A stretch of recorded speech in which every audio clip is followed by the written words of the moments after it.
ಆಕಾಶವಾಣಿ ಪ್ರದೇಶ ಸಮಾಚಾರ. ಓದುತ್ತಿರುವವರು BA ಅಜರುದ್ದೀನ್. ಮುಖ್ಯಾಂಶಗಳು: ರೈತರಿಗೆ ಪ್ರತಿ ಟನ್ ಕಬ್ಬಿಗೆ 3,300 ರೂಪಾಯಿ ನೀಡಲು ಸರ್ಕಾರ ನಿರ್ಧಾರ. ಕಬ್ಬು ಬೆಳೆಗಾರರ ಸಮಸ್ಯೆ ಬಗೆಹರಿಸಲು ಪ್ರಧಾನಿಗೆ ಮುಖ್ಯಮಂತ್ರಿ ಪತ್ರ, ಬಿಜೆಪಿ ಅಸಮಾಧಾನ. ಬೆಂಗಳೂರು ಎರ್ನಾಕುಲಂ ವಂದೇ ಭಾರತ್ ರೈಲಿಗೆ ನಾಳೆ ಪ್ರಧಾನಿ ವರ್ಚುವಲ್ ಮೂಲಕ ಚಾಲನೆ. ಸಾರಿಗೆ ನೌಕರರ ವೇತನ ಪರಿಷ್ಕರಣೆ ಕುರಿತಂತೆ ಶೀಘ್ರವೇ ಮುಖ್ಯಮಂತ್ರಿ ಜೊತೆ ಸಭೆ, ಸಚಿವ ರಾಮಲಿಂಗಾರೆಡ್ಡಿ. ಶಿಕ್ಷಣ ಸಂಸ್ಥೆಗಳು, ಆಸ್ಪತ್ರೆಗಳ ಆವರಣಗಳಿಂದ ಬೀದಿ ನಾಯಿಗಳನ್ನು ಸ್ಥಳಾಂತರಿಸುವಂತೆ ರಾಜ್ಯ ಸರ್ಕಾರಕ್ಕೆ ಸುಪ್ರೀಂ ಕೋರ್ಟ್ ನಿರ್ದೇಶನ. ರಾಜ್ಯಾದ್ಯಂತ ಕಳೆದ 7 ದಿನಗಳಿಂದ ಪ್ರತಿಭಟನೆ ನಡೆಸುತ್ತಿದ್ದ ಕಬ್ಬು ಬೆಳೆಗಾರರ ಹೋರಾಟಕ್ಕೆ ಮಣಿದಿರುವ ಸರ್ಕಾರ ರೈತರಿಗೆ ಪ್ರತಿ ಟನ್ ಕಬ್ಬಿಗೆ 3,300 ರೂಪಾಯಿ ನೀಡಲು ನಿರ್ಧರಿಸಿದೆ. ವಿಧಾನಸೌಧದಲ್ಲಿಂದು ಕಾರ್ಖಾನೆ ಮಾಲೀಕರು ಹಾಗೂ ರೈತರೊಂದಿಗೆ ಸುದೀರ್ಘ ಚರ್ಚೆ ನಡೆಸಿದ ಮುಖ್ಯಮಂತ್ರಿ ಸಿದ್ದರಾಮಯ್ಯ ಸುದ್ದಿಗೋಷ್ಠಿ ನಡೆಸಿ ಮಾತನಾಡಿ, ರೈತರ ಹಿತದೃಷ್ಟಿಯಿಂದ ಪ್ರತಿ ಟನ್ ಕಬ್ಬಿಗೆ 3,300 ರೂಪಾಯಿ ನೀಡಲು ನಿರ್ಧರಿಸಲಾಗಿದೆ ಎಂದು ತಿಳಿಸಿದ್ದಾರೆ. ರಾಜ್ಯದಲ್ಲಿ 12 ಕಾರ್ಖಾನೆ ಹೊರತುಪಡಿಸಿ ಉಳಿದೆಲ್ಲ ಸಕ್ಕರೆ ಕಾರ್ಖಾನೆಗಳು ಖಾಸಗಿ ಮಾಲೀಕತ್ವದಲ್ಲಿವೆ ಎಂದು ಹೇಳಿದ್ದಾರೆ. ಕಬ್ಬಿನ 11.25 ರಿಕವರಿಗೆ ಸಕ್ಕರೆ ಕಾರ್ಖಾನೆಗಳು 3,252 ರೂಪಾಯಿ ಪಾವತಿಸಬೇಕು. ಇದಕ್ಕೆ ಸರ್ಕಾರ 50 ರೂಪಾಯಿ ಹೆಚ್ಚುವರಿಯಾಗಿ ಪಾವತಿಸಲಿದೆ. ಇದು ಇಡೀ ರಾಜ್ಯಕ್ಕೆ ಅನ್ವಯವಾಗಲಿದೆ ಎಂದು ಸ್ಪಷ್ಟಪಡಿಸಿದ್ದಾರೆ. ಪ್ರಧಾನಿ ನರೇಂದ್ರ ಮೋದಿ ಹಾಗೂ ಸಂಬಂಧಿತ ಸಚಿವರನ್ನು ಭೇಟಿ ಮಾಡಲು ನಿರ್ಧರಿಸಿದ್ದು, ಕಬ್ಬಿಗೆ ಕನಿಷ್ಠ ಬೆಂಬಲ ಬೆಲೆ, ಸಕ್ಕರೆ ರಫ್ತು ಹಾಗೂ ಎಥೆನಾಲ್ ಹಂಚಿಕೆ ಕುರಿತಂತೆ ಚರ್ಚಿಸಲು ಸಭೆಯಲ್ಲಿ ನಿರ್ಧಾರ ಕೈಗೊಳ್ಳಲಾಗಿದೆ. ಕಬ್ಬಿನ ಬೆಲೆ ನಿಗದಿಗೆ ಆಗ್ರಹಿಸಿ ವಿಜಯಪುರ, ಬಾಗಲಕೋಟೆ ಸೇರಿದಂತೆ ರಾಜ್ಯದ ಹಲವೆಡೆ ರೈತರು ಪ್ರತಿಭಟನೆ ನಡೆಸಿದರು. ಕಬ್ಬಿಗೆ ಸೂಕ್ತ ಬೆಲೆಗೆ ಒತ್ತಾಯಿಸಿ ಕನ್ನಡಪರ ಸಂಘಟನೆಗಳು ನೀಡಿದ್ದ ಬೆಳಗಾವಿ ಬಂದ್ಗೆ ನೀರಸ ಪ್ರತಿಕ್ರಿಯೆ ವ್ಯಕ್ತವಾಗಿದೆ.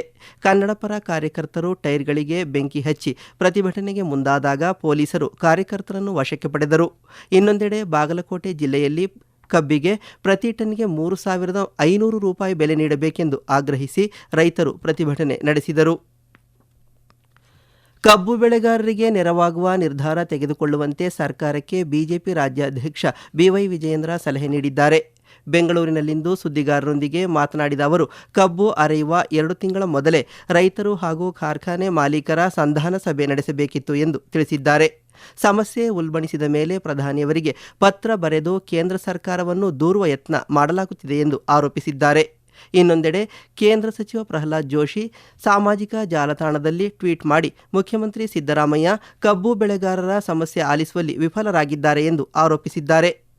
2024-25ರಲ್ಲಿ ಕರ್ನಾಟಕದಿಂದ ತೈಲ ಮಾರುಕಟ್ಟೆ ಕಂಪನಿಗಳಿಗೆ 139.8 ಕೋಟಿ ಲೀಟರ್ ಎಥೆನಾಲ್ ಪೂರೈಸಲಾಗಿದೆ ಎಂದು ತಿಳಿಸಿದ್ದಾರೆ.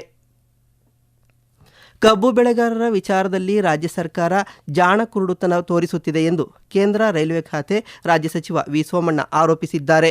ದಾವಣಗೆರೆಯಲ್ಲಿಂದು ಸುದ್ದಿಗಾರರೊಂದಿಗೆ ಮಾತನಾಡಿದ ಅವರು, ರಾಜ್ಯದಲ್ಲಿ ಕಬ್ಬು ಬೆಳೆಗಾರರು ಕಳೆದ 8 ದಿನಗಳಿಂದ ಹೋರಾಟ ನಡೆಸುತ್ತಿದ್ದಾರೆ. ಹೋರಾಟ ಸ್ಥಳಕ್ಕೆ ಭೇಟಿ ನೀಡುವ ಬದಲು ಮುಖ್ಯಮಂತ್ರಿ ಸಿದ್ದರಾಮಯ್ಯ ಪ್ರಧಾನಿಗೆ ಪತ್ರ ಬರೆಯಲಾಗಿದೆ ಎಂದು ಹಾರಿಕೆ ಉತ್ತರ ನೀಡುತ್ತಿದ್ದಾರೆ ಎಂದು ದೂರಿದ್ದಾರೆ. ಪ್ರಧಾನಿ ನರೇಂದ್ರ ಮೋದಿ ಅವರು ವಾರಣಾಸಿಯಲ್ಲಿ ನಾಳೆ 4 ವಂದೇ ಭಾರತ್ ರೈಲುಗಳಿಗೆ ವರ್ಚುವಲ್ ಮೂಲಕ ಚಾಲನೆ ನೀಡಲಿದ್ದಾರೆ. ಬೆಂಗಳೂರು ಎರ್ನಾಕುಲಂ ವಂದೇ ಭಾರತ್ ರೈಲಿಗೂ ಹಸಿರು ನಿಶಾನೆ ತೋರಲಿದ್ದಾರೆ. ಈ ಹೊಸ ರೈಲು ಸೇವೆ ಪ್ರಯಾಣದ ಸಮಯವನ್ನು ಗಣನೀಯವಾಗಿ ಕಡಿಮೆ ಮಾಡಲಿದೆ. ಪ್ರಾದೇಶಿಕ ಸಂಚಾರ, ಪ್ರವಾಸೋದ್ಯಮ ಮತ್ತು ಆರ್ಥಿಕ ಚಟುವಟಿಕೆಗಳನ್ನು ಉತ್ತೇಜಿಸಲಿದೆ. ಬೆಂಗಳೂರಿನಿಂದ ಬೆಳಿಗ್ಗೆ 5:10ಕ್ಕೆ ಹೊರಡುವ ಈ ರೈಲು ಮಧ್ಯಾಹ್ನ 1:50ಕ್ಕೆ ಎರ್ನಾಕುಲಂ ತಲುಪಲಿದೆ. ಅಲ್ಲಿಂದ ಮಧ್ಯಾಹ್ನ 2:20ಕ್ಕೆ ಹೊರಟು ರಾತ್ರಿ 11ಕ್ಕೆ ಬೆಂಗಳೂರು ತಲುಪಲಿದೆ. 8 ಗಂಟೆ 40 ನಿಮಿಷಗಳಲ್ಲಿ ಈ ವಂದೇ ಭಾರತ್ ರೈಲು ಅತ್ಯಂತ ವೇಗವಾಗಿ ತಲುಪಲಿದೆ. ಶಕ್ತಿ ಯೋಜನೆಯಡಿ ಈವರೆಗೆ 593 ಕೋಟಿ ಮಹಿಳೆಯರು ಪ್ರಯಾಣಿಸಿದ್ದು 15,200 ಕೋಟಿ ರೂಪಾಯಿ ಖರ್ಚು ಮಾಡಲಾಗಿದೆ ಎಂದು ಸಾರಿಗೆ ಸಚಿವ ರಾಮಲಿಂಗಾರೆಡ್ಡಿ ಸ್ಪಷ್ಟಪಡಿಸಿದ್ದಾರೆ. ಹುಬ್ಬಳ್ಳಿಯಲ್ಲಿ ಸುದ್ದಿಗಾರರೊಂದಿಗೆ ಮಾತನಾಡಿದ ಅವರು, ಹಿಂದಿನ ಸರ್ಕಾರದಲ್ಲಿ ಸಾರಿಗೆ ಇಲಾಖೆಯು 4,000 ಕೋಟಿ ರೂಪಾಯಿ ಸಾಲ ಮಾಡಿತ್ತು. ನಮ್ಮ ಸರ್ಕಾರ ಬಂದ ನಂತರ ವಿವಿಧ ಅಭಿವೃದ್ಧಿ ಕಾಮಗಾರಿಗಳಿಗೆ 2,000 ಕೋಟಿ ರೂಪಾಯಿ ಹಾಗೂ ಹೊಸ ಬಸ್ ಖರೀದಿಗೆ 800 ಕೋಟಿ ರೂಪಾಯಿ ನೀಡಲಾಗಿದೆ ಎಂದು ಹೇಳಿದ್ದಾರೆ. ವೇತನ ಪರಿಷ್ಕರಣೆ ವಿಚಾರದಲ್ಲಿ ತಾಂತ್ರಿಕ ದೋಷದಿಂದ ಸಮಸ್ಯೆಯಾಗಿದೆ. ಶೀಘ್ರವೇ ಮುಖ್ಯಮಂತ್ರಿ ನೇತೃತ್ವದಲ್ಲಿ ಸಭೆ ನಡೆಯಲಿದ್ದು ಸೂಕ್ತ ನಿರ್ಧಾರ ಕೈಗೊಳ್ಳಲಾಗುವುದು ಎಂದು ಭರವಸೆ ನೀಡಿದ್ದಾರೆ. ಇದುವರೆಗೂ ಕೂಡ 593 ಕೋಟಿ ಮಹಿಳೆಯರು ಈಗಾಗಲೇ ಓಡಾಡಿದ್ದಾರೆ. ಅದಕ್ಕೆ ಒಂದು 15,200 ಕೋಟಿಯಷ್ಟು ಹಣ ಖರ್ಚಾಗಿದೆ. ನಮ್ಮ ಏನು ಮಹಿಳಾ ಪ್ರಯಾಣಿಕರು ಓಡಾಟ ಮಾಡಿದ್ದಾರೆ ಅವರಿಗೆ ಏನ್ ಟಿಕೆಟ್ ನಾವು ಎಷ್ಟು ಕೊಟ್ಟಿರ್ತೀವೋ ಅದಕ್ಕೆ ಹಣ ಬರಬೇಕು ಅನ್ನೋದು ಒಂದು. ಎರಡನೇದಾಗಿ ಹಿಂದೆ ಏನಾಯ್ತು, ಸರ್ಕಾರ ಇದ್ದಂತ ಸಂದರ್ಭದಲ್ಲಿ ಒಂದು 4,000 ಕೋಟಿ ಸಾಲ ಬಿಡೋಗಿದ್ರು. ನಾವು ಮುಖ್ಯಮಂತ್ರಿಗಳು ಹೇಳಿದಾಗ 2,000 ಕೋಟಿ ಸರ್ಕಾರನೇ ಗ್ಯಾರಂಟಿ ಕೊಟ್ಟು ನಮಗೆ ಕೊಡ್ತೀವಿ, ಉಚಿತವಾಗಿ ಕೊಟ್ಟಿದ್ದಾರೆ. 2,000 ಕೋಟಿ ಕೊಟ್ಟಿದ್ದಾರೆ. ಆಮೇಲೆ ಮೊನ್ನೆ ಬಸ್ಸಸ್ ಕೊಂಡ್ಕೊಳ್ಳೋದಕ್ಕೆ 2,000 ಬಸ್ಗೆ ಹತ್ತಿರ ಒಂದು 800 ಕೋಟಿ ಕೊಟ್ಟಿದ್ದಾರೆ. ಪ್ರದೇಶ ಸಮಾಚಾರ ಕೇಳುತ್ತಿದ್ದೀರಿ.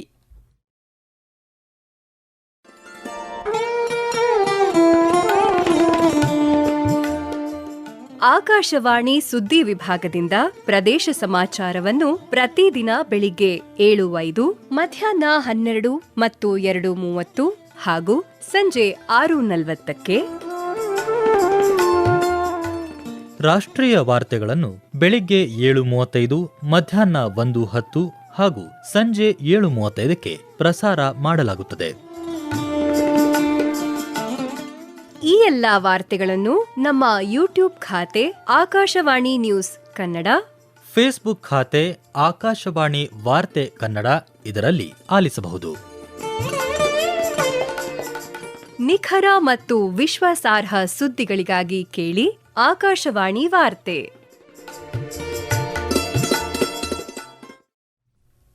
ಶಿಕ್ಷಣ ಸಂಸ್ಥೆಗಳು, ಆಸ್ಪತ್ರೆಗಳು, ಸಾರ್ವಜನಿಕ ಕ್ರೀಡಾ ಸಂಕೀರ್ಣಗಳು, ಬಸ್ ಮತ್ತು ರೈಲ್ವೆ ನಿಲ್ದಾಣಗಳ ಆವರಣಗಳಿಂದ ಬೀದಿ ನಾಯಿಗಳನ್ನು ಸ್ಥಳಾಂತರಿಸುವಂತೆ ಸುಪ್ರೀಂ ಕೋರ್ಟ್ ಎಲ್ಲ ರಾಜ್ಯಗಳಿಗೆ ಹಾಗೂ ಕೇಂದ್ರಾಡಳಿತ ಪ್ರದೇಶಗಳಿಗೆ ನಿರ್ದೇಶನ ನೀಡಿದೆ. ಇದೇ ವೇಳೆ ಹೆದ್ದಾರಿಗಳಲ್ಲಿ ಬೀದಿ ನಾಯಿ ಹಾಗೂ ಬೀಡಾಡಿ ಹಸುಗಳನ್ನು ತೆರವುಗೊಳಿಸುವಂತೆಯೂ ನ್ಯಾಯಾಲಯ ಸೂಚಿಸಿದೆ. ದೇಶಾದ್ಯಂತ ಬೀದಿ ನಾಯಿ ನಿರ್ವಹಣೆ ಕುರಿತಾದ ಸ್ವಯಂ ಪ್ರೇರಿತ ಅರ್ಜಿ ವಿಚಾರಣೆ ನಡೆಸಿದ ನ್ಯಾಯಮೂರ್ತಿ ವಿಕ್ರಮ್ ನಾಥ್, ಸಂದೀಪ್ ಮೆಹ್ತಾ, ಎನ್ ಅಂಜಾರಿಯಾ ನೇತೃತ್ವದ ಪೀಠವು ಬೀದಿ ನಾಯಿಗಳನ್ನು ಸಂತಾನ ಶಕ್ತಿ ಹರಣ ಚಿಕಿತ್ಸೆ ಬಳಿಕ ಅದೇ ಪ್ರದೇಶಗಳಿಗೆ ಮತ್ತೆ ಬಿಡಬಾರದು ಎಂದು ತಿಳಿಸಿದೆ. ರಾಜ್ಯದ ವಿವಿಧೆಡೆ ಇಂದು ವಂದೇ ಮಾತರಂನ 150ನೇ ವಾರ್ಷಿಕೋತ್ಸವದ ಹಿನ್ನೆಲೆಯಲ್ಲಿ ಸಾಮೂಹಿಕ ಗಾಯನ ನಡೆಯಿತು. ಹುಬ್ಬಳ್ಳಿಯ ನೈಋತ್ಯ ಕಚೇರಿಯಲ್ಲೂ ಸಾಮೂಹಿಕ ಗಾಯನ ನಡೆಯಿತು. ಬಾಗಲಕೋಟೆಯಲ್ಲಿ ನಡೆದ ಕಾರ್ಯಕ್ರಮ ಉದ್ದೇಶಿಸಿ ಮಾತನಾಡಿದ ರಾಜ್ಯಸಭಾ ಸದಸ್ಯ ನಾರಾಯಣಸ ಭಾಂಡಗೆ, ವಂದೇ ಮಾತರಂ ಗೀತೆ ದೇಶಾಭಿಮಾನ, ಏಕತೆ ಮತ್ತು ತ್ಯಾಗದ ಸಂಕೇತವಾಗಿದೆ. ಯುವ ಪೀಳಿಗೆಯವರು ಈ ಗೀತೆಯ ಅರ್ಥವನ್ನು ಅರಿತು ದೇಶಪ್ರೇಮದ ಭಾವನೆಯನ್ನು ಉಳಿಸಿಕೊಳ್ಳಬೇಕು ಎಂದು ಕರೆ ನೀಡಿದರು.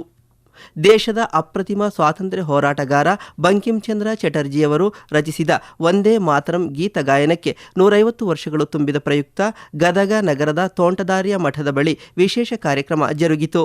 ಮಾಜಿ ಸಚಿವ ನರಗುಂದ ಶಾಸಕ ಸಿಸಿ ಪಾಟೀಲ್ ಕಾರ್ಯಕ್ರಮಕ್ಕೆ ಚಾಲನೆ ನೀಡಿದರು.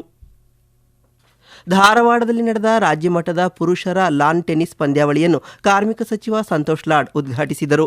ಬಳಿಕ ಮಾತನಾಡಿದ ಅವರು, ಈ ಬಾರಿ ಪಂದ್ಯಾವಳಿಗೆ ಅಭೂತಪೂರ್ವ ಪ್ರತಿಕ್ರಿಯೆ ವ್ಯಕ್ತವಾಗಿದೆ. 300ಕ್ಕೂ ಹೆಚ್ಚು ಕ್ರೀಡಾಪಟುಗಳು ಧಾರವಾಡದಿಂದ ಭಾಗವಹಿಸಿದ್ದು, ಇದು ರಾಜ್ಯದಲ್ಲಿ ಟೆನ್ನಿಸ್ ಕ್ರೀಡೆಯ ಜನಪ್ರಿಯತೆಯನ್ನು ಎತ್ತಿ ಹಿಡಿದಿದೆ ಎಂದು ಹೇಳಿದ್ದಾರೆ. ಕ್ರೀಡೆಯು ದೈಹಿಕ ಮತ್ತು ಮಾನಸಿಕ ಆರೋಗ್ಯಕ್ಕೆ ಅತ್ಯಗತ್ಯ ಎಂದು ಅವರು ತಿಳಿಸಿದ್ದಾರೆ. ದೇವನಹಳ್ಳಿ ತಾಲೂಕಿನ ಚೆನ್ನರಾಯಪಟ್ಟಣ ಹೋಬಳಿಯ 13 ಹಳ್ಳಿಗಳ ರೈತರ ಭೂಸ್ವಾಧೀನ ಪ್ರಕ್ರಿಯೆ ರದ್ದುಗೊಳಿಸುವ ಕುರಿತು ಮುಖ್ಯಮಂತ್ರಿಗಳ ಗಮನಕ್ಕೆ ತರಲಾಗುವುದು ಎಂದು ಬೆಂಗಳೂರು ಗ್ರಾಮಾಂತರ ಜಿಲ್ಲೆಯ ಉಸ್ತುವಾರಿ ಸಚಿವ ಕೆಎಚ್ ಮುನಿಯಪ್ಪ ತಿಳಿಸಿದ್ದಾರೆ. ಮುಖ್ಯಮಂತ್ರಿಗಳು ಹಾಗೂ ಕೈಗಾರಿಕಾ ಸಚಿವರೊಂದಿಗೆ ಸಂಪುಟ ಸಭೆಯಲ್ಲಿ ಚರ್ಚೆ ನಡೆಸಿ ಸಮಸ್ಯೆ ಬಗೆಹರಿಸಲಾಗುವುದು ಎಂದು ಹೇಳಿದ್ದಾರೆ. ಚೆನ್ನರಾಯಪಟ್ಟಣ ಹೋಬಳಿಯ ಸ್ವಾಧೀನ ಪ್ರಕ್ರಿಯೆಯನ್ನು ಸಂಪೂರ್ಣವಾಗಿ ಕೈಬಿಡುವುದಾಗಿ ಜುಲೈ 15ರಂದು ಮುಖ್ಯಮಂತ್ರಿ ಸಿದ್ದರಾಮಯ್ಯ ಘೋಷಿಸಿದ್ದರು. ಬಳಿಕ ಯಾವುದೇ ಪ್ರಕ್ರಿಯೆ ನಡೆದಿಲ್ಲ ಎಂದು ಸ್ಪಷ್ಟಪಡಿಸಿದ್ದಾರೆ. ಕೊನೆಯಲ್ಲಿ ಮತ್ತೊಮ್ಮೆ ಮುಖ್ಯಾಂಶಗಳು. ರೈತರಿಗೆ ಪ್ರತಿ ಟನ್ ಕಬ್ಬಿಗೆ 3,300 ರೂಪಾಯಿ ನೀಡಲು ಸರ್ಕಾರ ನಿರ್ಧಾರ. ಕಬ್ಬು ಬೆಳೆಗಾರರ ಸಮಸ್ಯೆ ಬಗೆಹರಿಸಲು ಪ್ರಧಾನಿಗೆ ಮುಖ್ಯಮಂತ್ರಿ ಪತ್ರ, ಬಿಜೆಪಿ ಅಸಮಾಧಾನ. ಬೆಂಗಳೂರು ಎರ್ನಾಕುಲಂ ವಂದೇ ಭಾರತ್ ರೈಲಿಗೆ ನಾಳೆ ಪ್ರಧಾನಿ ವರ್ಚುವಲ್ ಮೂಲಕ ಚಾಲನೆ. ಸಾರಿಗೆ ನೌಕರರ ವೇತನ ಪರಿಷ್ಕರಣೆ ಕುರಿತಂತೆ ಶೀಘ್ರವೇ ಮುಖ್ಯಮಂತ್ರಿ ಜೊತೆ ಸಭೆ, ಸಚಿವ ರಾಮಲಿಂಗಾರೆಡ್ಡಿ.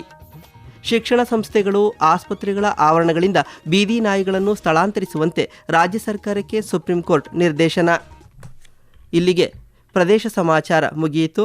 ನಮ್ಮ ಮುಂದಿನ ವಾರ್ತಾ ಪ್ರಸಾರ ರಾತ್ರಿ 7:35ಕ್ಕೆ.